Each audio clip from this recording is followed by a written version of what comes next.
Season's greetings to you all. It's October, and we all know what that means. Spooky, scary skeletons is approaching, and we're all about to have a creepy good time because it's time for Angry Ween.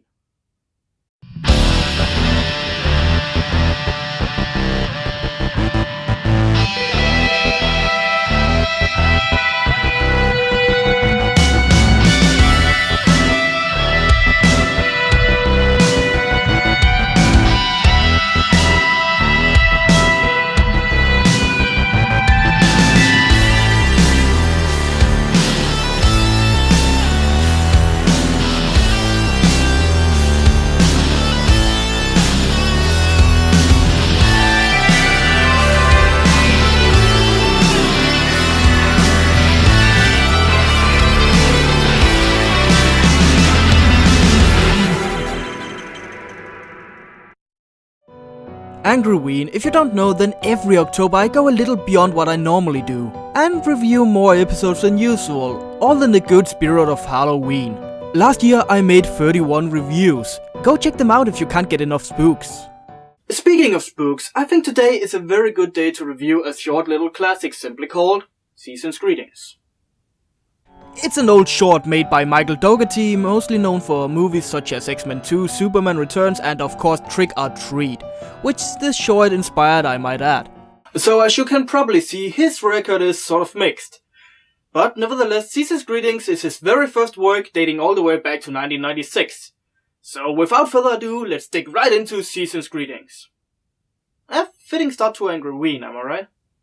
The episode starts with a spooky yet really fitting atmosphere, jack-o'-lantern, that shadowy bird with the big bright eyes, all the good Halloween stuff. The first thing you'll notice is the stylized art choice, which I'm completely fine with. It's just fitting, it's so out of place and weird, and it's just so Halloween-like. And like any other good Halloween story, it takes place during midnight, where all the creepy ghouls and monsters lurks at every corner. As we see the last houses settling in for the night, one last child seems to want that little bit of extra candy. Did you say Ganda? Candy! And yes, this design is what inspired Sam from Trick or Treat. Fun fact, Sam is actually short for Samhain, an old Celtic ritual which took place around Halloween. Halloween began as the Feast of Samhain. Samhain was supposed to be a creature of night. And knowing is half the battle. That was a trip back to the 80s, now let's get back to the 90s. As we see Sam, yeah, let's just call him that, we're all thinking it anyway. Sam is walking down the road doing what any other child would do in the 90s. Like, walking past missing posters. Poking to dolls which is too creepy to even be in child's play. You know, kid stuff.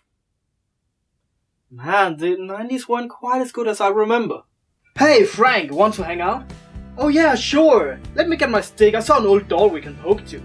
Oh yeah, that sounds great. Let me hang these missing posters up so we can walk past them. That's rad, dude. Anyway, Sam finally reaches a house which he tries to go trick-or-treating at.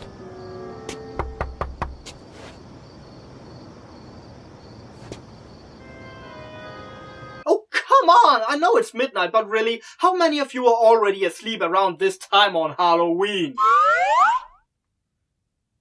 Oh, you sons of bitches.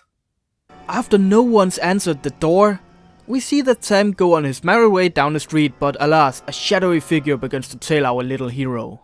Who is this mysterious man following our hero? Does he has a name, an address? Find out in the next episode, same bad channel, same bad time. Okay, I'm sorry. Now let's get back to matters at hand.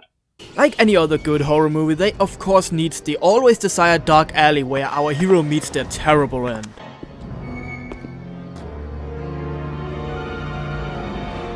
I will not show you the ending of this because it's really good and it's not that long really, so go watch it yourself. If you can find it, that is. Season's Greetings is just perfect for people who wants to get in the Halloween spirit. It's dark, creepy, sinister and has such a nice atmosphere. I really like that there's no talking in it. It makes it more mysterious and allows the scenery to set the mood and pacing, which again is really great. The art style, while being sort of minimalistic, still manages to capture a special vibe that just makes it all that more creepy. If I should point out some of the flaws, bear in mind I don't think there's that many, if any at all. I would probably have to say the animation is lacking, and normally that would be a bad thing, right? I mean, a cheap way to cut corners on the budget. But in all honesty, it just works here. It really adds to the atmosphere. Which, by the way, looks like one of those old fairy tale book pictures. You know those they add so the children doesn't need to imagine how Alice looks or how yummy the pancake house is? What I'm trying to say is, it feels like a story is about to unfold before your eyes, and the silence makes room for your own interpretation to some extent. Well, that was Season's Greetings, a short movie I highly recommend you to watch on Halloween. It's a good movie and it gets more followers every year. I'm the Angrynator, and let Angry Ween begin.